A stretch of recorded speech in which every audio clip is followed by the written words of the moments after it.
Raptor shallow water anchors from Minn Kota come with a lifetime guarantee on the spike. But today we're going to show you how easy it is to replace the spike on your Raptor if you find it to be necessary.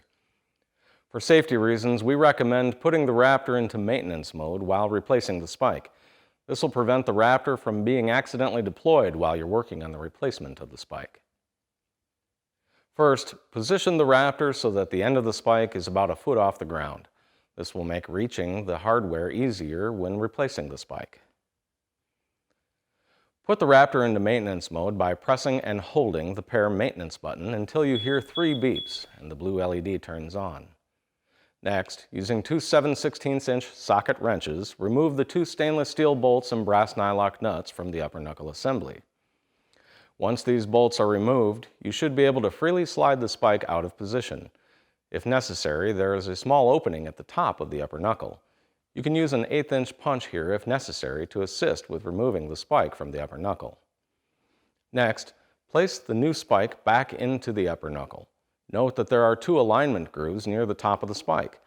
This is what the bolts will engage with to retain the spike in position.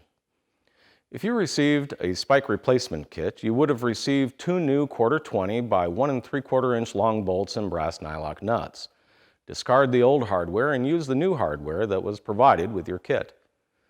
Insert the 2 bolts through the upper knuckle, making sure they capture the alignment grooves on the spike, and affix the nylock brass nuts onto each of the bolts.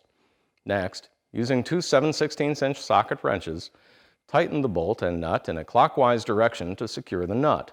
If you have a torque wrench available, tighten the hardware to 60 inch-pounds. You can now take the hydraulic pump out of maintenance mode by pressing and holding the pair maintenance button on the pump. The pump will beep 3 times to confirm that it is now out of maintenance mode, and the blue LED will turn off.